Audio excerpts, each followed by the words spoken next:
Magandang, ano ba ngayon? Magandang hapon sa inyong lahat. So, we know about the events today na pumunta sa celebrity sports.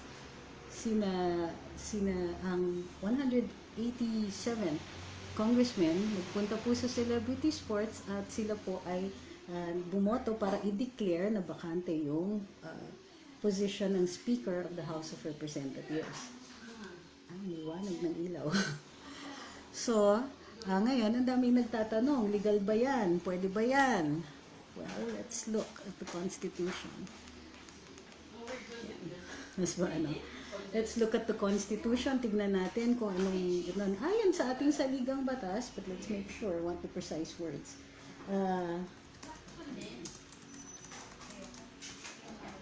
Ayon sa saligang batas, ang speaker po o yung Senate President ay hinahalal ng majority ng nakaupo ng mga miyembro ng mababang kapulungan o ng House of Representatives.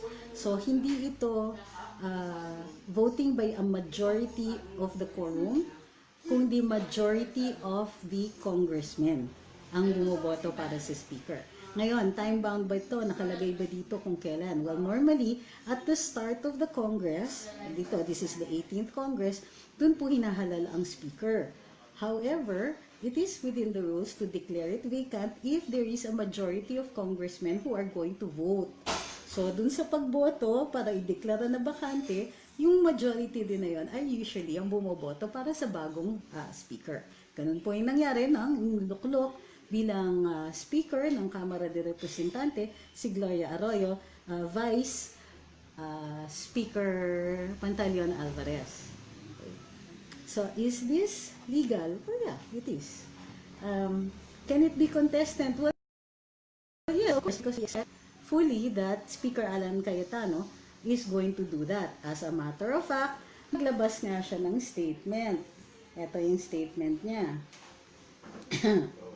Ang sinasabi ni Mr. Cayetano, Atty. Cayetano, if they come in peace, allow us to do the budget, wala tayong problema. Ibig sabihin, pag dumating daw sina Lord Alan, o yung 186 na kongresista na bumoto para sa kanya, well then, wala daw problema. Well, of course, walang problema kasi majority po yun.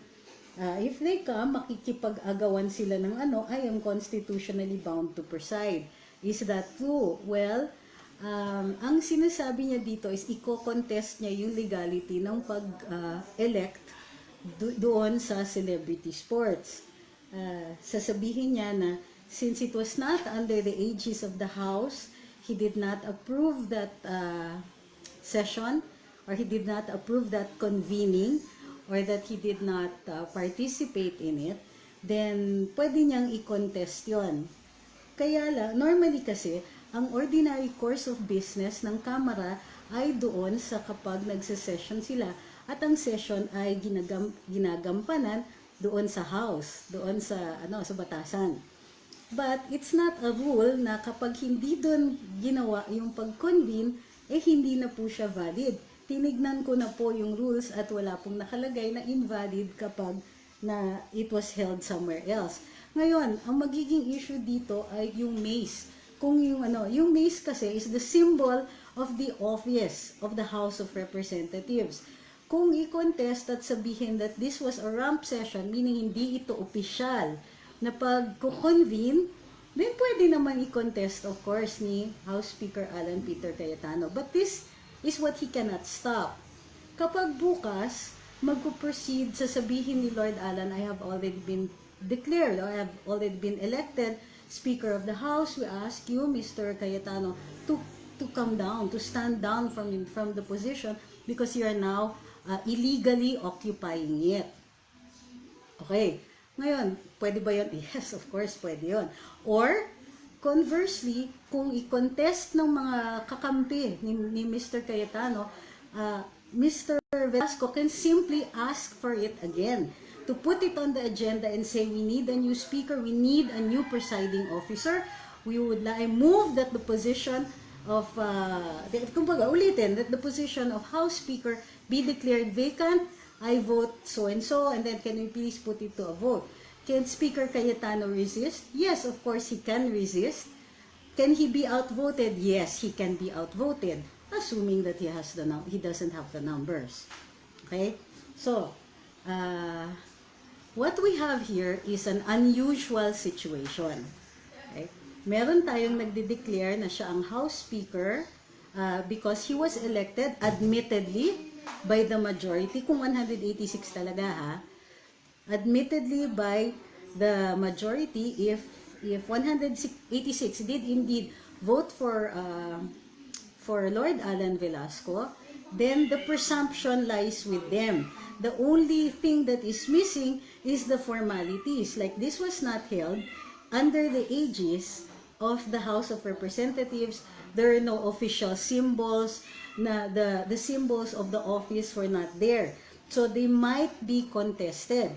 But can this contest be settled in court? Halimbawa, sabihin ni Lord Alan sa Korte Suprema, mag-issue kayo ng TRO at iupo nyo ako. Normally, the Supreme Court will not likely want to intervene in the intramurals of the House of Representatives. Okay? So, yung mga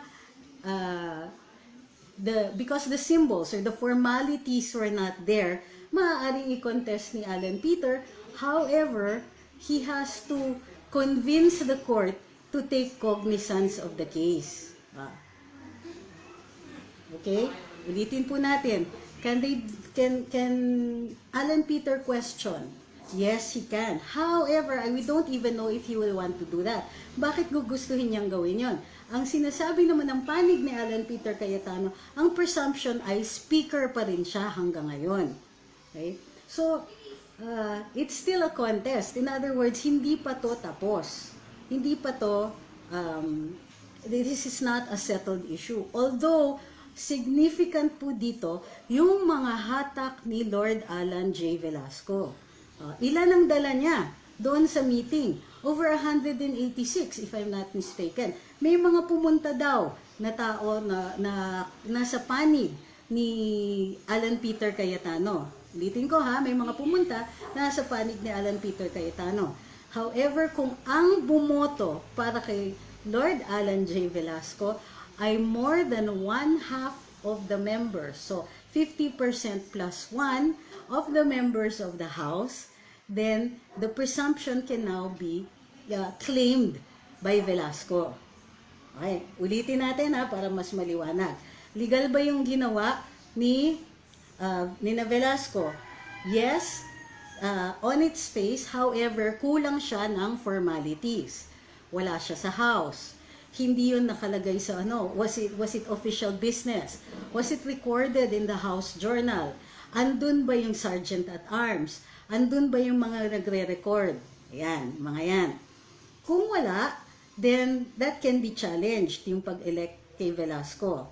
Ngayon, yung tomorrow, ito yung showdown. Kasi as far as Alan Peter Cayetano is concerned, he is still the speaker. So showdown yan bukas. Baka kaya may SAF, na may Special Action Force, ang PNP sa Kongreso ngayon. Okay? Ngayon, if sabihin ni Cayetano, hindi, ako pa rin ang speaker, we will proceed with the proceedings. He cannot stop somebody from making a motion and saying, I move that the position of Speaker of the House be declared vacant. Let us put it to a vote. Can Speaker Alan Peter Cayetano stop this vote? Not without incurring the ire of a majority. Diba? Ganito po yung nangyari nung showdown between Gloria Arroyo and Pantaleon Alvarez. Okay? So, it's not over. Kasi kanina, ang daming nagsasabi, si Velasco na speaker, declared vacant, etc., etc. It's not over. Bukas, there will be a showdown. Okay? Isa pa, ito bang eleksyon ni Lord Alan J. Velasco, was it recorded in the House Journal? Kung hindi siya recorded in the House Journal, it might not be considered an official election. Maaari ba silang mag-caucus? Pwede. So, as a caucus, legal siya. Pwedeng sabihin natin, it was a straw vote, it was a test to see if mananalo si Velasco, and he did. So tomorrow they can take the formalities, they will go to the House, and they will move during the course or before the course of the discussions of the budget. Okay? Before it came to this, so maraming magagalit sa dalawang panig ngayon. Pero right now, ang nakikita natin, ang may upper hand, si Cayetano, because he occupies the position, and with him the formalities, the mace, the journal, the official residence of the House.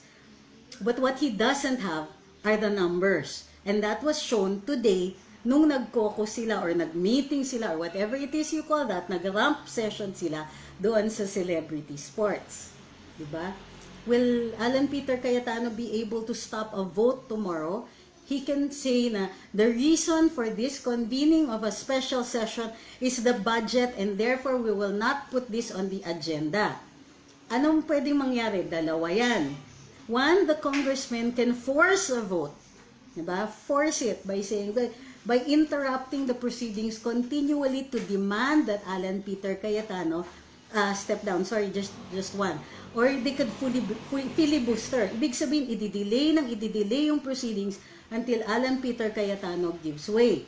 Pag ginawa ng mga allies ni Velasco yung ganito, then Alan Peter Cayetano will have the upper hand. Okay? Ibig sabihin, oops, lamang ako. Kasi, dapat budget pinag-uusapan, nanonood sa atin lahat ng taong bayan. At kayo, speakership ang inaatupag ninyo. Diba? Yun yung magiging spin. On the other hand, Velasco can say, the speakership can be challenged at any time, even if it is not put into the agenda, because I have the majority of the sitting congressmen, and they are saying that the position is already vacant. In other words, ang sinasabi natin dito, magulo pa ang usapan. Okay, let's look at your, let's look at the questions.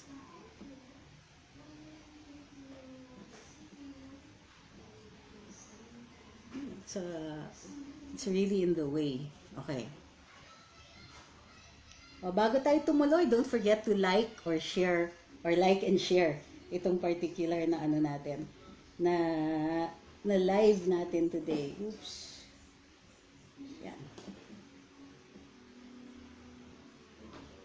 Para dun sa nagsasabing wala sa legality si Velasco, I think that on both sides, it's what we call a gray area for both. Kasi nga, ang kulang dun sa kay Lord Alan Velasco, what we're saying is that Alan Peter Cayetano has the upper hand. Pero is this a decided thing? In other words, is there a hard and fast law or how do you call this, jurisprudence? Wala din.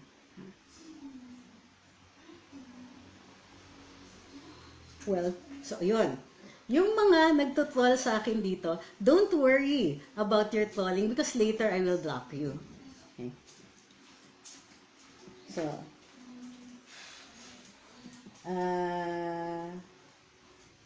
paano kung hindi mag-giveaway si APC? We have to expect that. Kasi sinasabi na ngayon pa lang ni Speaker Cayetano is that he is the speaker and that he will just discuss the budget. Right? So, expected. Yan ang mangyayari. Si Velasco ba o si Cayetano?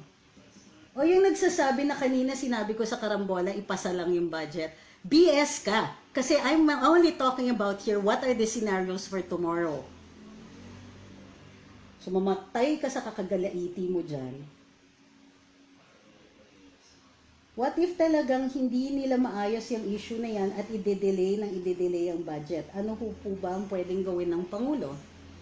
The President can issue a call for his party mates and to vote in a certain way or to discuss what the strategies are going to be done in-house. Okay? In the house. Okay? Anong pwedeng gawin? So yun, that's one thing that they can do. Yung mag-caucus siya of all his party mates and then get them to do whatever it is the President needs to get done.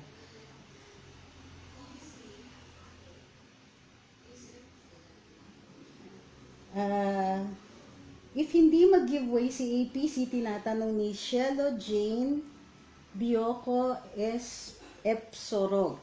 If hindi mag-giveaway si APC, mahahalatang ganid siya. Ang gusto lang ni PRRD, pasa ang budget on time. Binabasa ko yung komentaryo ng ibang mga political analysts. Analysts. Sorry, walang electric fan eh. Okay, binabasa ko yung komentaryo ng iba. Ang sinasabi ng iba, and I hold this opinion in high respect, is that si Speaker Cayetano may have overstepped his bounds with the President. Kasi pinagbigyan siya allegedly ng Pangulo para makaupo even if he didn't have the numbers. It was the President who indulged him. Ngayon, nung kinol ni Presidente, eto may usapan tayo, bakit ka naman nagaganito? He allegedly, according to some insiders, threatened the President that he will not only hold the budget hostage, but the other pet bills of the President as well. So, paano yan? Given that, if you are antagonistic to the most popular President in Philippine history, di may problema tayong lahat. Diba? May problema rin si Mr. Cayetano. You don't make an enemy of the President. But if this is true, I will take note ha, if this is true, this is an analysis by other people. If totoo na the President is acting not just because the budget has been held hostage, but that he was made to look like a lame duck, kung totoo yan, then nagkamali ng tansya si Alan Peter Cayetano. Kasi, the President remains popular. You can only do that with a lame duck President whose popularity is down. Okay? Teka, parang nahigit yung aking charger. Hindi yata nag-charge yung ano. Yes. 2 seconds.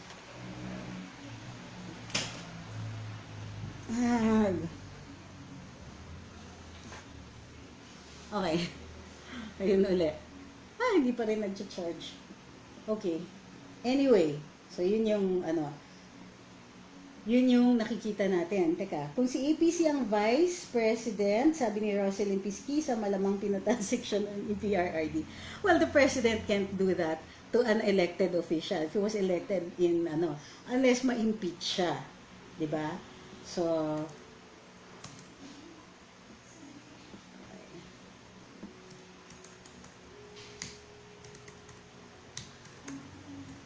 I'm checking the others. Checking pa rin. Okay.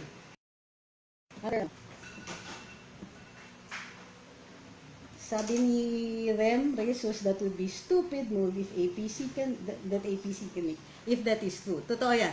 The premise is if it is true. So, ulitin natin ha.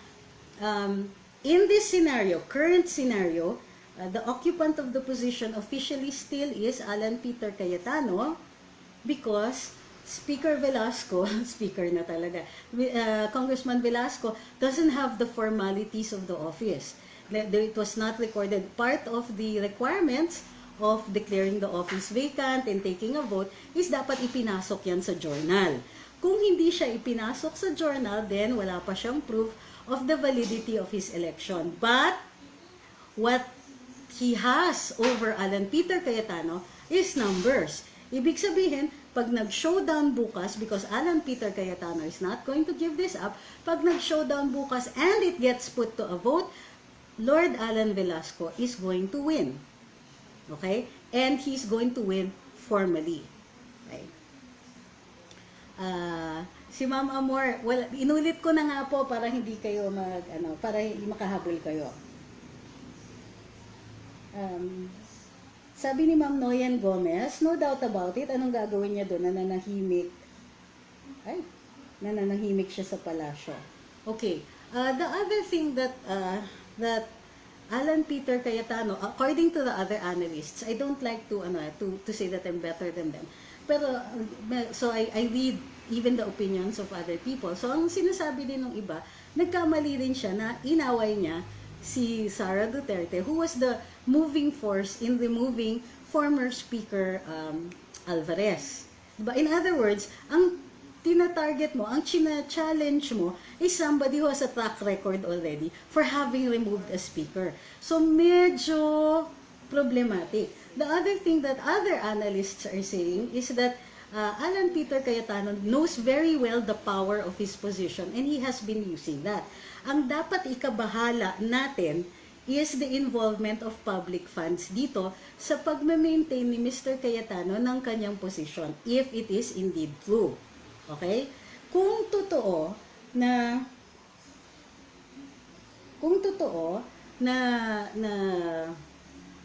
Mr. Cayetano has given out a largesse of 2 million pesos to each congressman, we're not sure about that. Pero yung paggamit dun sa pag-grant ng mga pork barrel funds sa mga kakampi niya, then that is definitely an issue of corruption. Okay? Using the funds of the House, taxpayers' money, to give to preferred congressmen who are his allies, or to buy votes, or to buy favors, or to curry favor with the other members of the House, is something that should at least make us concerned. Okay? Hindi pwedeng, ay kasi ang alam natin, tumulong siya kay Duterte before, and that we will close our eyes to this one. Hindi po pwedeng ganon. But we must look at it carefully because there are these issues of corruption. Ngayon, yung mga iba na nagre-raise ng issue ng alleged laziness ni Congressman Velasco, that is a valid point. Okay? That is a valid point, but it must be supported by evidence. If your evidence is simply that he did not move, it's one of two things. It is either a lack of wisdom equals stupid, or you're right, he just didn't want to move. Are these valid? Yes. But if you weigh them against corruption, well, then you have to make that decision, which is far more important for you. As a taxpayer, you should be concerned about actual corruption. On the other hand, if you put in somebody incompetent, that's also corruption. Okay? Please don't flood the comment section. Pag na-post nyo na yung comment, huwag nyo na ulitin. Sabi ni Raymond Francisco, tama yan. Kasi inaward ni APC si Sara. Naku, may record na si Sara na nakapagpaalis ng dating speaker. Hindi siya na-warn. Okay? For those viewers saying and wanting Cayetano to be impeached, it will never happen. Totoo yan. You don't impeach a congressman. He is not one of those listed in the Constitution as an impeachable official. Okay? Sabi ni Esperanza Prima, ito lang fracas sa speakership, it is using taxpayers' money already. Totoo yan. Time is money. So, yan yung problema natin dyan ngayon. How serious po yung mga soft trucks? Sabi ni Len. Well, they're there. What do you mean serious? Well, as I theorized before, the police, what is the primary responsibility of police? Peace and order and the execution of criminal laws. If before them they see that a crime is being committed, they're obligated to arrest a person committing a crime within their knowledge, within their sight, within their area where they can sense it, hear it, see it, ganon, feel it, yeah. So they're there both to keep the order and to make sure that nobody commits a crime. It's also a strong message from the President, who is the head of the executive. The police is the arm, or it's the, how do you call this? The law enforcement, of course, arm of the President. They execute the laws and they bring them to the jurisdictions of the court.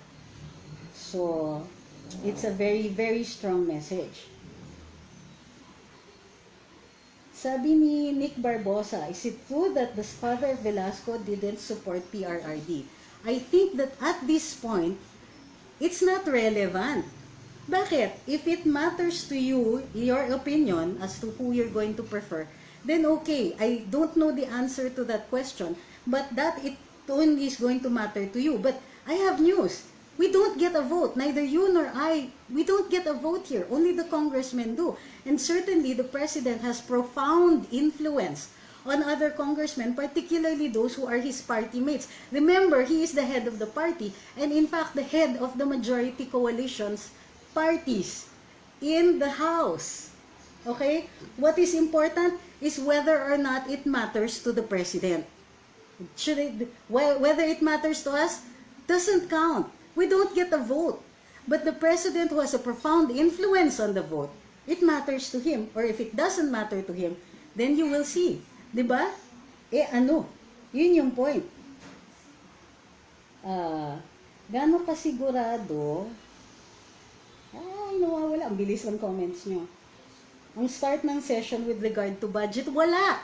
Yung sinasabi natin, walang sigurado kasi i-contest ni Alan Peter and he will defend his speakership. On the other hand, Velasco is going to defend his election. So, yun. Diba? Para dun sa mga nagsasabi, sana si ganito maging speaker, sana si ganito. I will remind you again, we don't get a vote. Okay?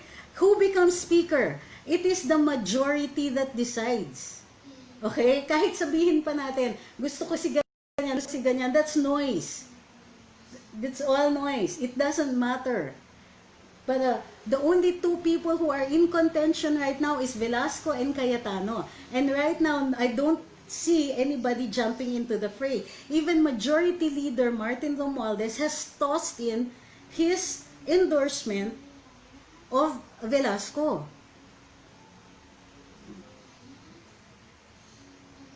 Sabi ni Ma'am Jonsu, nagkakatotoo yung sinabi ni Sarah na kung hindi raw isusupport ni PRRD na maging speaker si APC, guguluhin niya ang koalisyon. Ayan na nga ginagawa ni APC. Okay, yes, that's a good observation.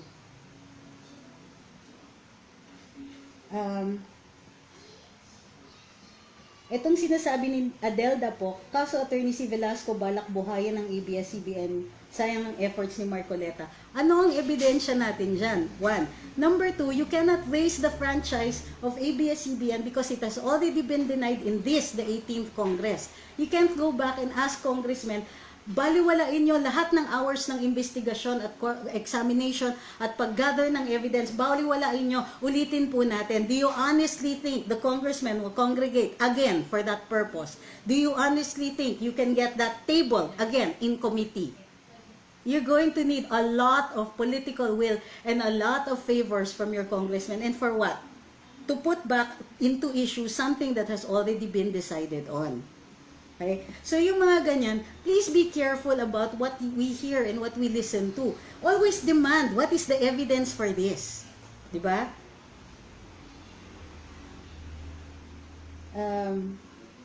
Sabi ni Shelo Jane Bioco Epsorog, may manifesto ang grupo ni Cayetano na suportado din daw ng humigit kumulang na 200 mambabatas.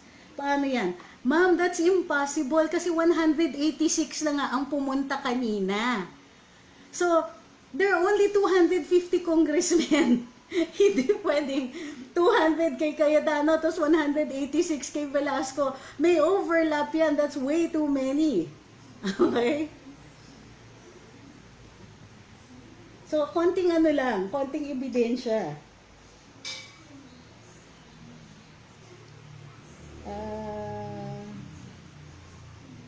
Legit na po bang pagkapanalo ni Velasco? Ma'am, kanina pa po natin sinasabi yon na he may have gotten the votes but he does not have the formalities of that vote. Wala siya sa journal. Required po ng saligang batas na may nagre-record for the journal yung declaration of vacancy, yung mga votes that were cast to declare the position vacant, at yung mga votes that were cast to elect a new speaker. If Velasco does not have those formalities, then he is not yet the speaker. But what he has are the numbers. Okay? Okay, ganito ha. For those of you na nagpupush ng federalism, this is what it's going to look like. Bakit? Yung ating saligang batas, sa last minute lang yan pinalitan to become presidential. But actually, the Constitution was being drafted to become parliamentary. That's why it allows for the speaker to be voted, or that's why a vacancy can be declared and a new speaker can be put in. Because that is how it is in parliamentary. Pagka yung prime minister, binoboto yan ng mga other ministers or ng ibang mga members of parliament. Okay? Pagka yung mga members of parliament na ganon, hindi na sila satisfied dun sa nakaupong punong ministro, yung prime minister, then they can vote to declare it vacant. Ganun po ang nangyari ngayon. This is a residue of the old draft of the Constitution na papunta na tayo sa parliamentary and then at the last minute changed it to presidential. Okay?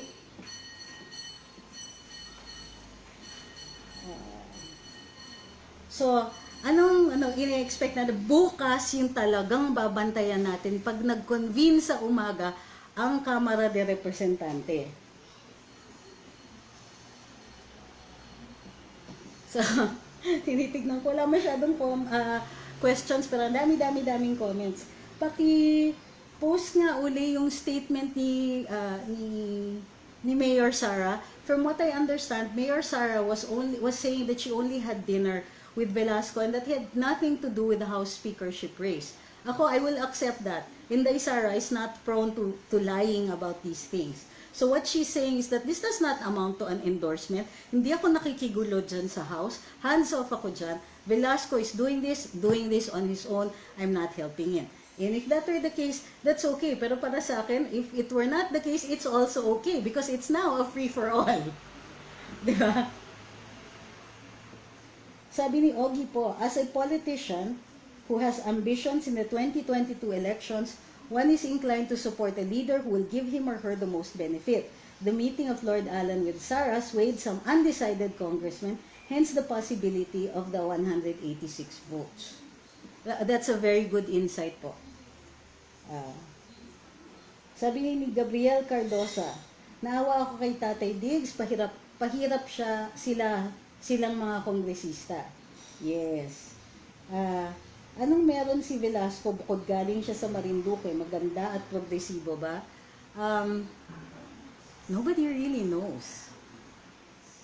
No, yes, I'm fairly sure nobody really knows what his track record is. But like I said, if it matters to you, then okay, it matters to you. But the problem is, even if it matters to me, I don't get a vote. Di ba? Neither do you, for that matter, unless you're a sitting congressman. What will matter is how it matters to the congressman. Ano ang magiging basihan nila for casting the vote? Di ba? Sabi ni Lisa Rowe, when you're weak, appear strong. Kaya pinagmamalaki ni Cayetano na may number siya kahit wala naman talaga. Well, we will see tomorrow. Kasi for all we know, maraming bumabaling-bing. Ayaw mag-charge. Sabi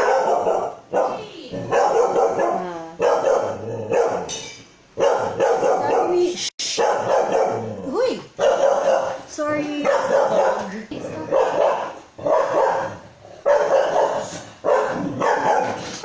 Sabi ni... Hey! Enough, Yoshi! Sorry. Bakit namatay yung aking ilaw? Diyan! Bakit pinatay yung ilaw ko?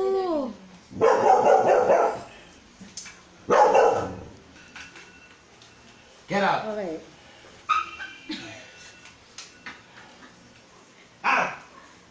Again, isa pang ng ilaw. Okay, sorry for the interruption kasi yung dogs. Okay, sabi ni Ma'am Florence, ouch! Okay, he's quiet now. Enough. Okay, sorry. Ulit. No, hindi si Harry yun. Si Yoshi yun. Hinaan yung ilaw. Huli ka, what's going on? Sabi ni Ma'am Florence, I don't like both of them, but why Velasco didn't let Cayetano finish the budget? Hindi sila professional. Ito yung possible reason. I'm not saying it's the reason. Kasi, the longer Mr. Cayetano stays in office, the longer he becomes unpredictable. Okay? Hindi natin nakikita, hinaan yung ilaw. Arg! Right? The longer he will try to machinate to stay in position. At least yon ang iniisip ng kabila. Because that's what you have to think. Diba? Kung meron kang kalaban, you don't allow them to stay in power longer than they have to. You challenge them as soon as possible. Now, he could also be following the directive of the President. Anong sabi ni Presidente kay Velasco? Now is your time! Ibig sabihin, yung dati, kasi wishy-washy siya, kaya kayang-kaya siya ni Alan Peter Cayetano. So, ang sabi ng presidente, oh, ayan, oras na, now is your time, galaw-galaw. Okay? So, that could also be another reason. Sabi ni Oscar Cunanan, bakit di na lang po sumuporta ng ibang speaker ang presidente like Romualdez sa palagay ko mag-giveaway? Because you have to start the gapangan all over again. And there is no time. We cannot allow this to continue. Gayon ngang may problema na sa budget. Okay? That's why hindi ako panig dun sa mga nagsasabi parati na dapat si ganito, dapat si ganyan. Do you know how difficult it is? You're going to have to build another coalition or you're going to have to ask people, ibibenta mo na naman yung kandidato mo uli. Whereas dito, andito na, you just build on what is already there. So be reasonable. Sabi ni Mark Aaron, sandali Mark, sorry,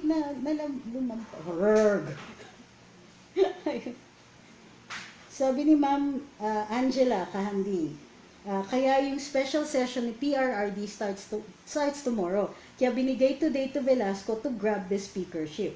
Yes, but like I said kulang pa siya ng formalities, which is why Alan Peter is saying that he is still speaker. Pero his days are numbered because Velasco has already shown that he has the numbers. Sabi ni Iko Cayetano, kulit, inendorso na nga ni Romualdez si Velasco. Huwag niyo naman yun. Ito is a valid question. Sabi ni Maribeth Morano, Velasco was originally the contender for the speakership at first while Cayetano pushed himself. Velasco had the support from the get-go. That's why there was a term sharing agreement because APC requested it. Si APC ang sumingit, actually si Velasco gave way to APC. Sabi ni Ma'am Lea Lachica, halata yata masyado mga congressmen who voted for Velasco kung bakit nagka-number si Velasco, ano kayang pinangako. I think if you're going to get mad at Velasco for making promises, then you also have to get mad at Cayetano for giving out pork barrel. Diba? Isn't that both of two different sides of the same coin?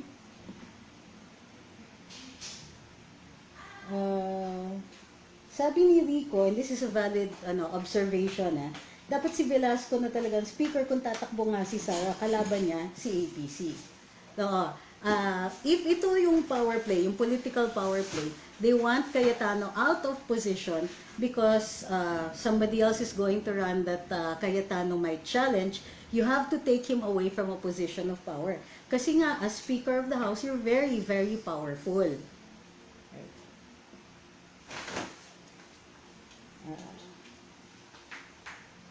Sabi ni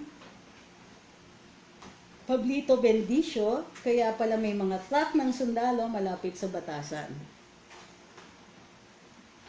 Guys, don't get angry or ano. This is just a suggestion. Kasi we're watchers here. We can of course express our inis, our dismay because one, our budget is being held hostage. And two, may mga ginawa itong kongreso na hindi ka nais-nais, like defunding the DICT. And then biglang titinatigil, di ba, sinuspindi ang session, hindi natapos ang plenary debates on the DICT. So, nabawasan talaga sila. Yung 18 billion na bawas, ang alam ng Senado, 900 million lang ang ibibigay ng kongreso dito sa DICT for the national broadband. Di ba? So, yesterday, sinasabi naman ni Speaker Cayetano, we have to discuss the budget kasi bago yung needs ng mga bata dahil panahon ng pandemya, hindi pa nga nadidiscuss yung budget ng education. Pero siya naman yung nag-suspend nung hindi pa nadidiscuss.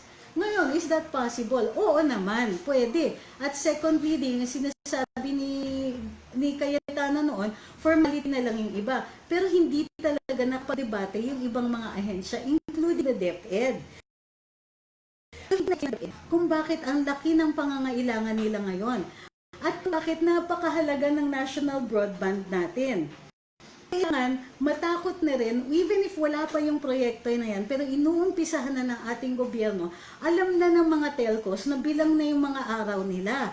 So they have to start giving better service. So yun ang maaalala natin pag pumasok na yung ibang mga competitor na telcos. Okay? Bakit mahalaga, bakit binibring up ko yung DICT dito in relation to the speakership issue? Yung national broadband, yung state of our internet is very, very important for us to make the right decisions in 2022. As we have already proven, proven nung nanalo si Duterte, as we have proven this, social media is a game changer. And kung kaya nilang iantala ang ating internet, kaya nilang iantala ang mahahalagang impormasyon na kailangan natin for 2022. Not only that, we also need that same internet for transmitting the votes, because that's also what Smartmatic uses, or Smartmatic uses some kind of digital transmission. It does not rely on internet possibly, but the point is we can double check the results in a hybrid election. Makikita mo yung pagbilang doon sa mga presinto, pwede mong ligumin yung information na yon, keep it and then transmit it to other people so that we know we have parallel counts while the COMELEC is doing a count. So do you see how important internet is? So bakit? Ano po nangyari? Bakit from 18 billion naging 900 million na lang ang pinapundwa sa ating national broadband? Okay? Tapos in the middle of all this, you suspend the proceedings on the budget para mag-discuss ng speakership. Hindi siya makatarungan for both parties. Pero mas problema ako talaga dahil ang decision ng suspension ay ginawa nitong nakaupo na speaker.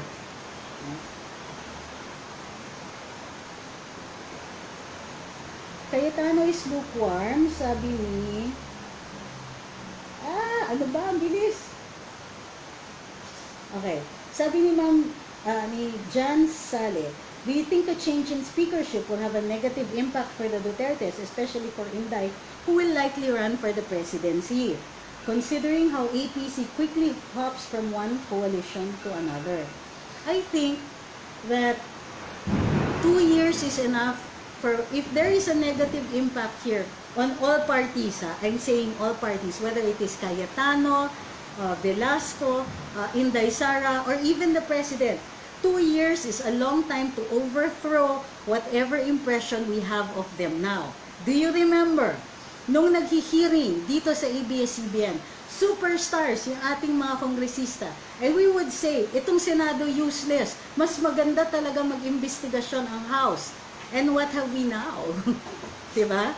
Suddenly, it is the House that is in the hot seat. So we can always, these people have 2 years to overturn whatever negative impression we have. Yun yung problema sa ating mga Pinoy eh. Kung ano yung nasa harap natin, we can form decisions and opinions kaagad. Okay, last few questions. We are not endorsing either speaker. Speaker talaga, no? We're not endorsing Velasco or Cayetano. What we are endorsing is a peaceful transition. But clearly, we will not be getting that tomorrow. Okay? Both sides are claiming to be speaker. One has the numbers, but no formalities. The other has the formality, but no numbers. So tomorrow will be a showdown. Let's see. Now, in the meantime, may gabi pa. We have several hours to go bago mag-convene bukas ang Kongreso. Okay? What can happen? Well, the President can talk to so many people. He can talk to Cayetano. He can talk to congressmen. He can call several of them key leaders of the various parties and tell them, settle this now. As the head of the coalition, as the head of this party, I demand that you settle this and you settle this now. Okay? If not, maghahalo talagang balot sa tinalupan. That's what the cops are also for. Okay? Is it over? Not by a long shot.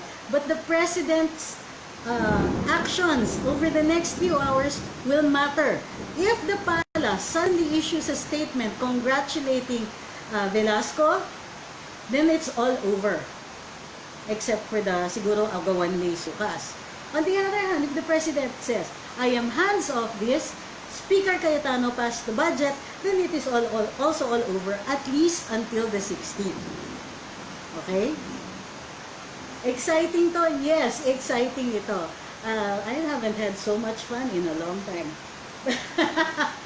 I'm not enjoying this. But as an intellectual exercise, yes. Why? Because it helps us understand our Constitution. It also gives us a perspective of history, which Kong Jonat keeps telling us in Karambola.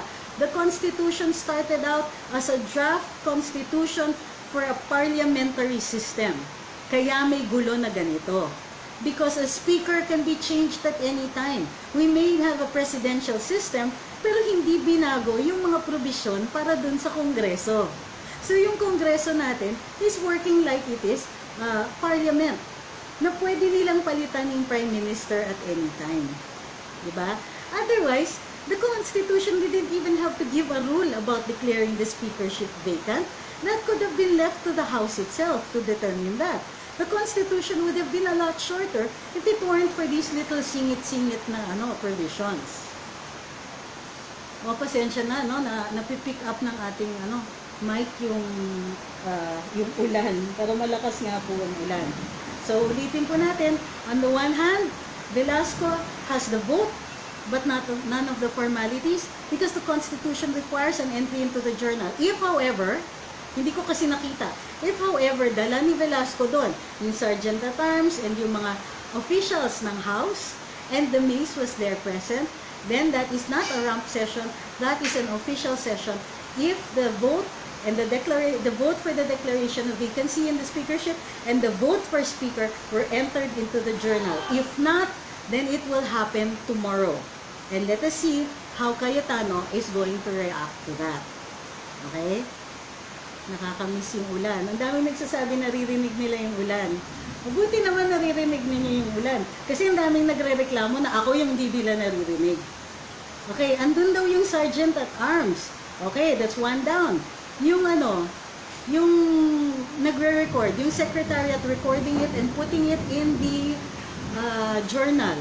They have to be there. If it is in the journal, then tapos na to. Was the mace there?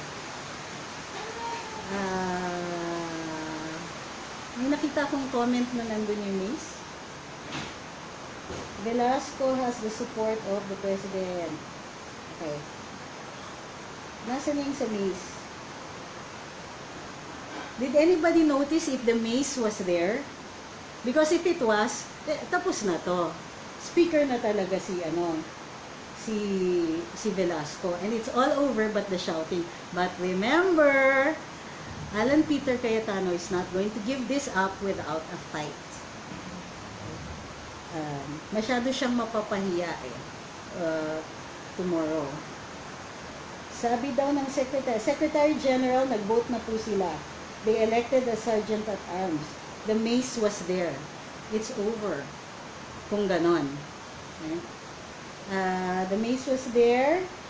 A made-up one, not the original. So contestable pa to. It's not the official mace. Nag-vote sila ng bagong Sergeant at Arms. Nag-vote sila. Hindi, what I want to know is if the Secretariat was there also. So malabo pa to. If walang choice kung yung mace, yung totoong mace yung nandun, then that's the symbol so symbols are important also. Di ba, when the President speaks, he speaks with a symbol that's attached to the podium sa gisag ng tanggapan ng Pangulo. These are what we call the symbols of power and represent that the power which emanated from the people was granted to this person and only this person. Oy, sabi ni Alan Jacob, the President will be making a statement later. Okay, so yung Sergeant at Arms na inelect nila doon, is not the official yet. Okay? Si August Trinidad, sino nagbayad ng venue? budget ba ng Kongreso? Wala pa po silang access to the budget. Sabi ni Vicar, the rogue, hindi rouge. Mali spelling nyo. R-O-U-G-E is rouge, which means red. Rogue, I think that is what you mean. R-O-G-U-E. The rogue 186? How can you be rogue if you have the majority? That's not rogue.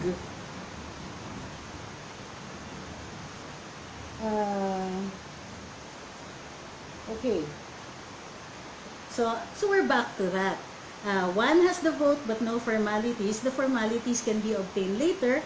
One has the formalities but no longer has the numbers.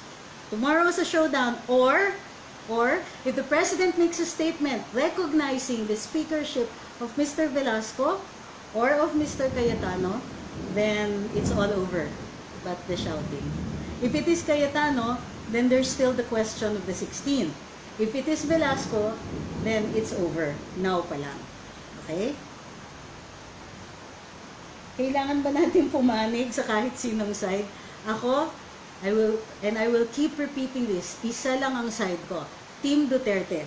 Whoever the president says will be speaker, I think that should be the speaker. Yun lang. Because we need somebody to cooperate with the executive.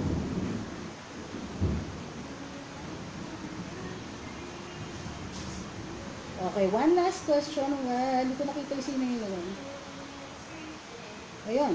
Sabi daw ni Roque, no address to the nation today. Very long agenda. Kasi today, there is a cabinet meeting. Oh, tadadan! Interesting yan. Cabinet meeting. Anong i-discuss ng Pangulo? He's very, very concerned. So, do you know the one good thing that I see out of this? I see that the president is involved again. Yun yung namimiss ko. Yung hands-on yung Pangulo natin. Ang tagal niyang parang nawala because of COVID. And of course, naintindihan ko. Because for his own health, hindi siya pwedeng masyadong gala. Tsaka hindi siya masyadong dapat may mga kausap. Because he's 74 years old. Okay? So, I'm so happy to see the president back in charge. Kaya ako, Team Duterte. I don't care who sits as speaker. Whoever the president wants to sit, dun yun. Kasi it means that that person will be able to work with the president. Okay? Hopefully, they'll keep their corruption, not just to a minimum, pero to zero. Kasi, I don't want the president getting angry again. Not only may mamumura, pero you make him look, inutil until watch out. Mamaya may gagawin yan and you might not like it. Okay? He's a lawyer. He knows the loopholes. Remember what he said when he addressed the nation with the 4 generals behind him? Ang sabi niya, and I think we should remember this, malum ko lahat ng mga ginawa ninyong unconstitutional. Pero sige, di bali na lang. Kasi hindi batas ang pinag-uusapan natin dito. So, ibig sabihin, what he's considering here are the politics. Meaning, he needs to get people together, get the laws passed that are necessary. Make sure that the anti-terrorism law is working as it should. Make sure that we have the budget to handle next year's extension of the pandemic because we don't know when a vaccine is going to come. We need to be able to root out corruption.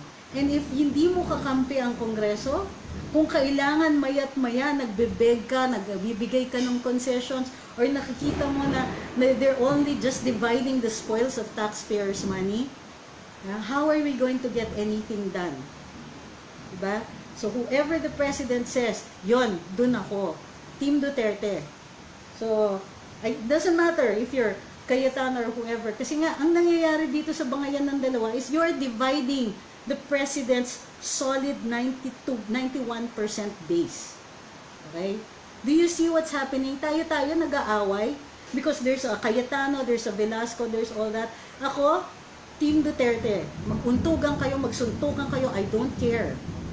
Team Duterte pa rin because we need somebody who will be able to work with the president. Hindi yung may nagte-threaten sa presidente, hindi naman din yung walang alam tapos pabanjing-banjing lang. The president is in control. If the president can work very well with the Speaker of the House and with the Senate President, we're going to get the vision. aabot tayo doon.